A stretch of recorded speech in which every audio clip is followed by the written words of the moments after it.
Hello everyone, in this video I'll be showing you the best PC mods of the week in Baldur's Gate 3's mod manager. We actually got ourselves quite a few cool new mods with some new classes, some new gear, some new camp clothing. As you can see there, I'm wearing one of the new outfits. We also got ourselves another graphics fade mod, which is the sorcerer items mod, which I'll break down in this video, as well as some other different item mods and other things that I think are really cool, like this nice sword by Skirby, who's made a lot of great mods that we already know on Baldur's Gate 3's mod manager. So I guess I'll start off here with the Nightbringer class mod. Now, we got ourselves just a few different class mods this week, and I just want to touch on them. So the Nightbringer is interesting because it gives you kind of like the benefits of a rogue and a paladin together, making it an interesting combination. You get unique cantrips like the Dark Burst here doing force damage, and which will give you the Umbral Bulwark for every enemy hit. We also get some spells like Shield, Command, Create Water, and for class features you get Expertise in 2 skills. You also get the Shadowforge Blade, which allows you to use your spellcasting modifier, and the weapon's damage type becomes force damage, which is obviously very strong because not a lot of people resist it. You also get the Spawn of Darkness, Born of Shadows you see in Dark Vision up to 24 meters, and Nightbringer spells can't harm you. So it comes with a lot of different benefits this class. This is a very well fleshed out one as well. So looking into level 2, we get the class feature Shadow's Whisper, adding half proficiency bonus to ability checks you're not a proficient in. You also get the Shadow Shift, which allows you to teleport around, and the Summon Night's Eye, which gives enemies gives a Raven, which can do Nightbrand and gives Darkwing's favor. And you get the Nightfall, which does weapon damage plus 1d8 slashing. So if the target has the Nightbrand, you can do an attack with them with advantage, and it gives you additional stacks of, or gives you 1 stack of dark acceleration and 3 meters of movement speed. And I'll show you kind of what that all looks like in actual practice.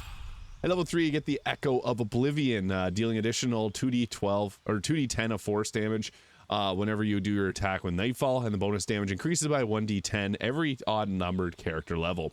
You also get the Cage of Darkness, which creates difficult terrain, blinds enemies, and affects, or blinded targets are affected with the Nightbrand as well. And then you also get a bunch of different spells here, so good spell list. It's the, you get to choose from these. You got things, I didn't put my charisma modifier higher, but you'd get the same amount as you get the same amount as a normal paladin, but you got things like Hold Person and a few other very powerful spells. As we get to level 4, we get to ignore resistance and immunity to force damage. There's not a lot that's immune to force damage in this game. There's just like Gortash and a few others, but yeah, you get a lot of great benefits from taking this, and I'll also be showing off some cool new feat mods that we also got today. So yeah, this gives us the extra attack at level 5, and once per long rest you can cast Cage of Darkness to Summoner's Concentration, and you get the Dark Rift cantrip. So I guess I'll show off what this all looks like in actual practice without going too far into this, but it's kind of combining like the combining what you get from the sorcerer, or from the paladin and the rogue itself. It's like the Dark Rift cantrip gives you a range attack there, which does additional force damage, and you can see it does a bit of darkness there. Also has this cool animation here. So you can cast that, and boom, that creates darkness, pulls them all in. And then you get the Umbral Bulwark here, which gives you +1 armor class and saving throws, and it can stack up to 5 times. You also get the Shadow Shift here, which lets you teleport around. Cool animations on this class as well. The Dark Burst, which amplifies the darkness, and you can do that on an attack here, so I'll show off what that one ends up looking like. And trying to roll the crits on everyone. Boom, force damage, pretty powerful. And yeah, you also got that Nightfall weapon, which does force damage as well. It makes your attacks very strong, because all your damage type turns into force damage, which is a really cool way of playing this class. So yeah, you get lots of buff from this, and you're actually quite powerful. So yeah, I think that this one is really nice. But we also got ourselves a fun subclass. The Plague Blade Fighter subclass mod is a D&D homebrew made by Zizzle 6013 and Diamond 6013 as well. Now this is a fun one. It's a poison-based fighter. So with the Plague Blade, your cursed blade spreads a festering sickness, twisting the dying and mindless into mindless thralls. With each strike, your enemies rot, rising up against puppets of your plague. So you become immune to poison damage, cannot be poisoned, and we also get the Poisonous Arsenal. Your weapon attacks also deal 1 poison damage on a range attack. You also apply poison, which gives disadvantage on attack rolls. Very powerful. And you also get the action here, the Plague-Bound Pursuit. This is a class action that does 1d4 plus 1 poison damage and charges forward into a poison or diseased enemy, dealing poison damage. If you hit the enemy, create a surface of toxins underneath them. This uses only your bonus action and movement speed, so that's actually pretty nice. At level 4, I guess I could show off some of the feats here, but we'll get to those in a moment. There's some pretty cool new feat mods that we got. And I guess at level 5 here, you get the extra attack, which is normal for the fighter. Makes it a nice power spike. At level 7, we get our next ability, so you can see that here, right meow. And it's the subclass feature. You ignore resistance to poison damage, which is actually really big because everyone and their dog ignores resistance to poison damage. And we did choose a passive here, so you can command a corpse to explode in an area and damages enemies in a small area. Little typo there, it's all good. And you also get the plague zombies, which when this character's weapon lands a hit, it also infects the target creature. Infected creatures become zombies when they die. This is really cool. You also get that from the Dread Overlord Warlock, and I love that ability because it's just fun to be able to take enemies out and get a zombie up out of it. At level 9, you get Indomitable, reroll your saving throw. And at level 10, we get the Fatal Contagion. On a critical hit, use your opponent's body to spread a large poison surface. So this was pretty strong. They do have more benefits planned on this, and you also get this funky green glow on your character. Yeah, that's something.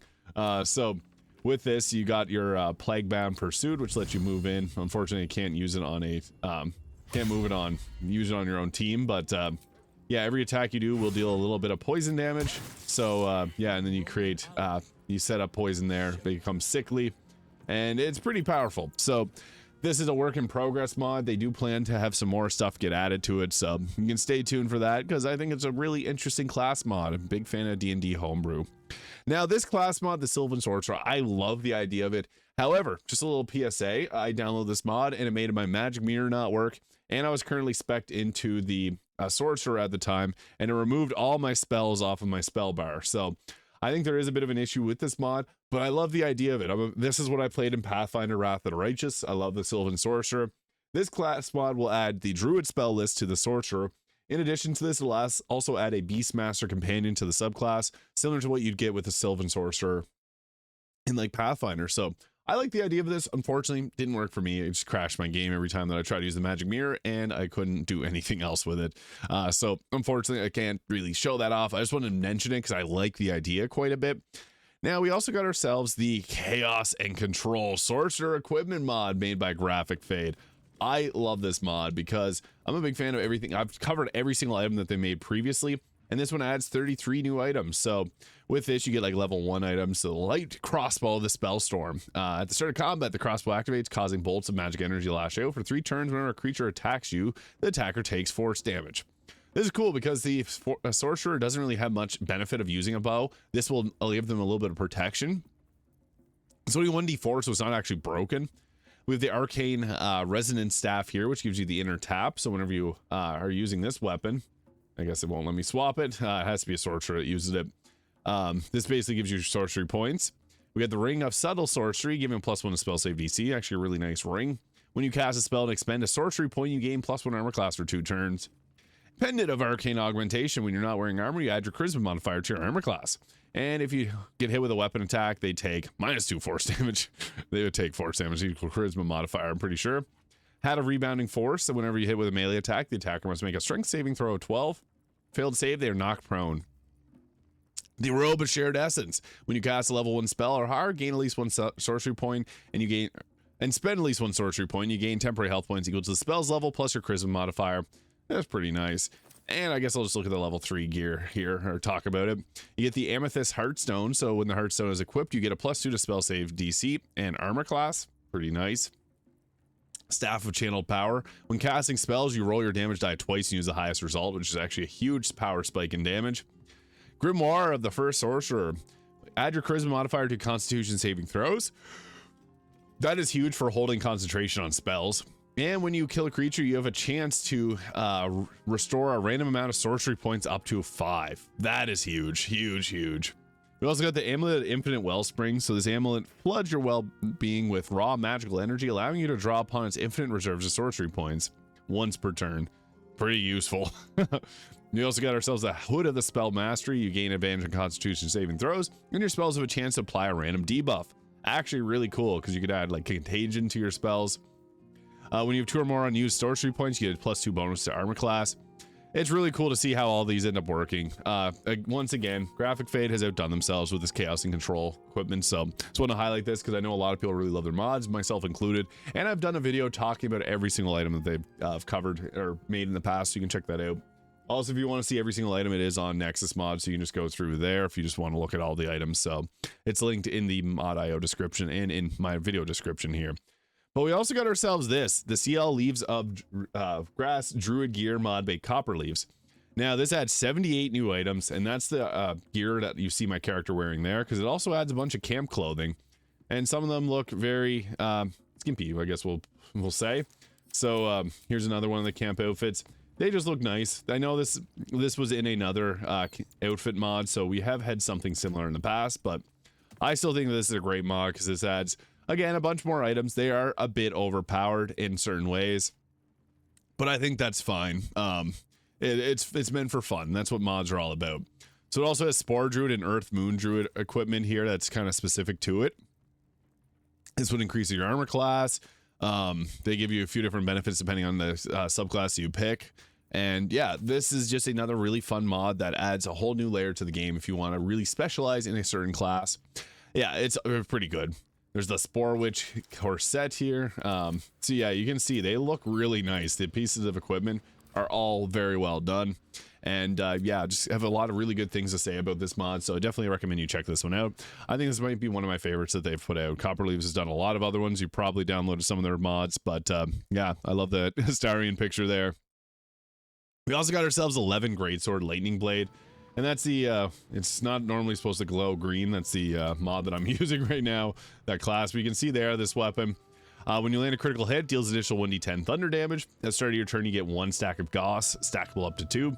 And your attacks ignore and spells ignore resistance to lightning. So this is actually really good for a sorcerer too, believe it or not, or source it in. It also gives you the 11 bolt, overcharge, and a ground pound, which you can hit the ground to deal additional damage with it. You do need the Gauss stacks to be able to use some of these. We can also do like the condensed bolt, the 11 bolt, and the 11 onslaught, which is weapon action dealing additional damage there. It's pretty powerful. So yeah, again, another great mod made by Skirby. They've made so many great mods, and I highly recommend downloading any of them because I think you'll have a lot of fun with them. But yeah, this is really cool. I really enjoy this mod. It's a lot of fun to use. Now we also got ourselves the Ceres Cauldron of Treats. This adds a couple new items. This mod was made by Endorphins Plox. Now with this, it gives a few rings. So it has a ring that gives you Otto's Irresistible Dance. It gives you a ring that gives you the Siren's Luring Song. So it's not really a huge mod by any means, but I think little things like this can be great for people that are looking for something like this. So I just want to show a little highlight to this mod here, just because I love Otto's Irresistible Dance, and this makes it as a cantrip. So pretty cool. Now the feat, Heroes of the Storm. This adds a bunch of new feats to the game, which I'll break down for you guys right now. Also, this mod is made by Yoonmoon Sick, which you may know for the Magic Mirror mod. So yeah, another one, Heroes of the Storm from the game.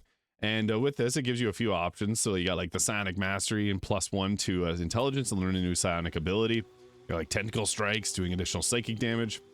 Cantrip Combatant. I guess no, this is the Heroes of the Storm. This is the one here. So long ago, the boundaries between the worlds began to blur. In the Forgotten Realms, the ancient power stirred a mysterious force known as the Nexus. So this gives you a +1 to a stat, and then you get to choose one of these subclass or these features here. So Arthas, the Lich King, adds additional cold damage to your attack, and you get resistance to cold damage, and it gives you 3 different attacks. The Diablo, next time damage would reduce you to 0. It remains conscious with a level plus Constitution modifier, health left, and a few spells. When you kill a hostile creature, you gain temporary health points and 3 new spells. This one, unarmed melee attacks have a 25% chance to deal 1d10 bludgeoning damage to the target. Renegade Commander, weapon attacks have a 25% chance to do a splash attack, dealing 1d10 piercing to the primary target. And the Nightbringer, when you heal another creature, it gains resistance to damage, and you also get a few other spells. So I'll show you the Lich King one here, which adds the cold damage to our attacks. And then you also get these cool abilities, which do look very similar to, I think it's World of Warcraft. So like Howling Blast deals cold damage and may freeze the target. This one does necrotic damage, and then this one does emits an aura that deals cold damage to nearby enemies. So it's pretty cool. Frozen Tempest. Yeah, you can see there, it scares them away. So yeah, you can do these ones per short rest. They're pretty cool. I think it's a fun class mod, or a fun feat mod that just adds a little bit of fun to the game. So definitely want to showcase this one. Now we also got ourselves another mod by Skirby. This is the Kanshou and Bakuya Yin Yang swords. So you can see what these look like here. They're pretty. I like them. And again, like their other ones, they do have some special effects here. So advantage on attack rolls, saving throws, +1 spell save DC. And you consider proficient when using this weapon, and you ignore resistance to piercing damage, which it does. You also get the exploding shield and blade toss ability. And after hitting a creature with a weapon attack, you can cast spells as a bonus action, which is actually crazy. So A little overpowered, but fun to use. Definitely worth taking a look at. This mod here, the Flagellant's Finery Loviatar Robes Refit, made by Nick Gima, who's made a lot of other mods you may know related to like the Devil You May Know Him and the harnesses. This makes it so Loviatar's robe will work on any body type, which previously it did not, so now it does. That's pretty nice, because I know a lot of people are upset this mod doesn't, or this outfit doesn't actually properly work, so it does now. We also got ourselves the Iconic Weapons mod. This mod actually released a couple weeks ago. I kind of missed it on my first run through, but I do want to highlight this one because it is very well done. So this mod is made by Gabera Play, and it adds some very nice looking weapons to the game. So the Iconic Weapons here, we got ourselves a Demonic Giant Slayer, which whenever you see this equipped, you'll know what this is all about. It's basically a different reskin version of the Baldur and Giant Slayer. For some reason, not let me change. So this is what it looks like here. I respect and I can't get the green off of the blade, and I had a lot of issues filming this video, so I'm troubleshooting it. But just ignore the greenness. It has a glowing look to it. It's a little different than the Baldur and Giant Slayer. It has a slightly different glow to it. And I think it looks nice. It also has some pretty cool effects on it, and it very similar, gives you the double strength modifier, and you ignore resistance and immunity to fire damage, and you're immune to it as well. And it gives you the ultimate ability there once you get up to level 17.